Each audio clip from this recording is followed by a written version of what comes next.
Hey up and welcome to my FIFA Road to Glory series, episode 33. FIFA's not been going too well for me these last few weeks. It's like I've lost the ability to play at times. My defending feels like it's gone back to how I was early on in the game cycle. In the game on screen currently, I managed to come back in the last minute, but when I'm ahead I can rarely hold on to a lead no matter how big it is, and I feel like I can't string moves together the way I used to and the way I was doing before.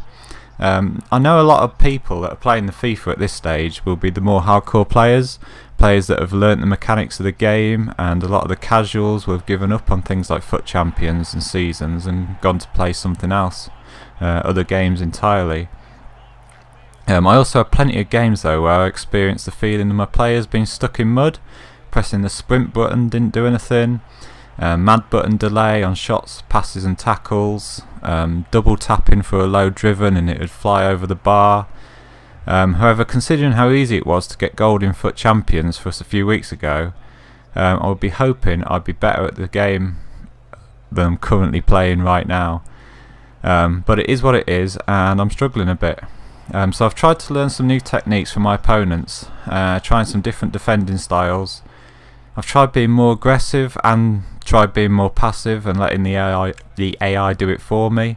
I haven't really found a happy medium yet to this, but when I do I'll let you guys know what my custom tactics and player instructions are. Currently for this week I've switched my CDMs to cut passing lanes, and I'm going to see if that makes any difference. A few things I've learnt that you guys might probably know already, but I'll share with you anyway.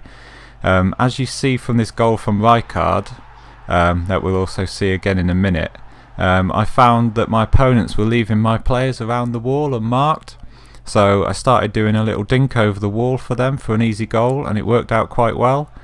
You've seen in previous videos I also do the short pass to the closest player in the box, and hopefully they have a 5-star weak foot so they can just low driven for a goal, which came off quite a few times. Especially if my opponent wasn't picking that player up, because the AI tended to be quite passive when I passed it into them. The L1 cross in and around the box is also very overpowered, and we'll just have a quick look again at that Frank Rijkaard goal. So all I did here was the long pass, but just a little 1 bar of power or so on it, just to dink it over the wall. And I tried that a couple of times and that came off pretty well. As I was saying, the L1 cross, like you can see on here with the header from Overmars, all it is, it doesn't matter where my player that's crossing the ball is facing, just hold the L1 button for the high cross and just power it up, anything from sort of 2 to 5 bars, and it seems really overpowered in picking players out. For, you saw Overmars there is a right shorty, for a simple tap-in. I use L1 dribbling a lot more now. A lot of opponents I face play the high pressure tactics and are very good at the second man press, to try and give you no time on the ball, and I found using the L1 button when you're holding on to it and looking for a pass to be very effective, much better than shielding for me. I've also tried the trick where you L1 lay off at kickoff. So you wait for your striker to make a run into the box after passing it to your fullback or wide player and cross it in for an easy tap in. You'll probably be able to find guides about that on YouTube, but I've only managed to time this correctly once so far, and I end up giving the ball away more often than not. Although I was having a bit of a difficult time in FUT Champions, this was quite a good run of 3 games in a row, as we see another L1 cross to the back post there for Overmars, and we had one for Salah in the previous match, I think it was. We had a run of 3 games here with 3 successive 3-0 wins and first half rage quits, which was very nice in helping me to reach my target of 11 wins for the weekend. So as we head into our penultimate game then, we've got another goal to show, like the one last week from Heung-min Son, with the shot from the edge of the box from a corner. I showed this technique last week and it's been something I've been trying and every now and again would come off. probably more often than my direct crosses into the box have recently. I usually find that it helps to pull a man short for the corner, and if your opponent has got somebody who's covering the edge of the box where your man is, then it's usually this guy that comes short, leaving you more space to get a shot off from the edge of the area. And as we see here, kick-off goals still OP, as we nick the ball from our opponent's kick-off and get a 4th goal of the game with Harry Kane. Florenzi, of course, was in my weekend league team for the first time this weekend, and he plays a little nice ball there into Del Piero for the finesse shot of dreams. Del Piero, fantastic with his finesse shots from the top of the box as usual, and there we get another rage quit. Into this final game then, I'd just like to say that anybody who hasn't seen the previous video about when we had the silver DKT, and anyone that needs silvers for future DKT requirements, I can't highly recommend enough this Moses Simon card. We talked about him before, and he really is the best silver I've used. As you can see, he's certainly capable of scoring in FUT Champions.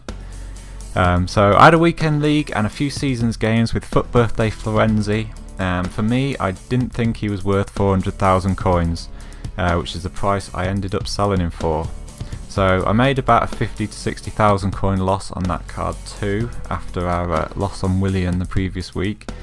I started him off with a Sentinel Chem style and then put Finisher on him to try and get a little bit more out of him going forward. His work rates I don't think really suited him to the CDM role. That, along with his height, just made me feel I got more out of Perlo, who is a free card for me, than I did out of Florenzi, who was nearly 500,000 coins. So that means we have another 400,000 coins to add to our team of the season cash pile. The players I'm looking at right now for team of the season are Milinkovic-Savic, who we can obviously get on full chem.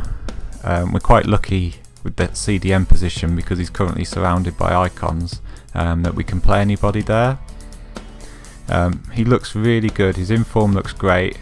Obviously we're just guessing right now if he'll get a team of the season. And if he's too expensive, we can always pick this inform card up. That will be even cheaper when team of the season comes around. Another one I've been looking at for that position is Talisca, who I think plays in the Super League. Someone with his Man of the Match card absolutely destroyed me with him. He ripped me a new one. He scored countless long shots, and like Milinkovic-Savic, he's also 6'3". I spoke to a guy on Reddit who played him as CDM in a 2 like we do, and he says he was great there, so definitely a card I'm looking at picking up. And he probably won't be too expensive as well because of the league and the other players that are available. Obviously some Premier League's team of the seasons that are fitting into this team would be fantastic, but also likely to be expensive. Heung-min Son I rave about every week, and his team of the season card, should he get one, would be amazing. That team of the year De Bruyne also still looks so good to me. If there's some incredible players in the team of the season we really want, we obviously have Blanc and Maldini that are still both tradable, so that could be another 1,000,000 coins there that we can add to the coffers. And team of the season defenders shouldn't be too expensive, and will hopefully be up there with these icon defenders in terms of ability. I imagine Nacho Fernandez team of the season, who we've just looked at, we've just looked at his latest inform, he'd be pretty good to link to our untradeable to Stegen. Ramos should be in the team of the season also. Basically, with the World Cup, I imagine team of the season will only be 3 or 4 weeks out, which is why I'm talking about it so much in this video. I'm trying to stay pretty liquid in preparation, so that we've got the coins and they're not tied up. Basically right now we've just got them tied up in the two two icon defenders. I've picked up a few discard or cheap informs and FUT birthday cards, just in case someone like Song gets that player of the month, and I can discard them if not needed, or sell them on. I can also have a load of the Pro League cards for the League SBC, as you've just seen on screen, as well as a fair few La Liga silver cards and a lot of Scottish Premier cards.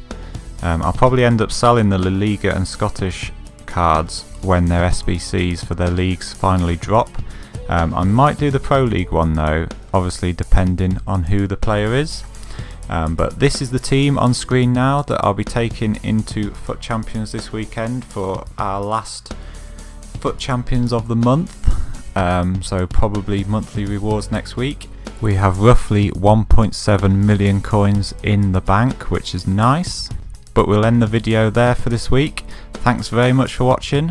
Hope to see you again. Cheers. Bye.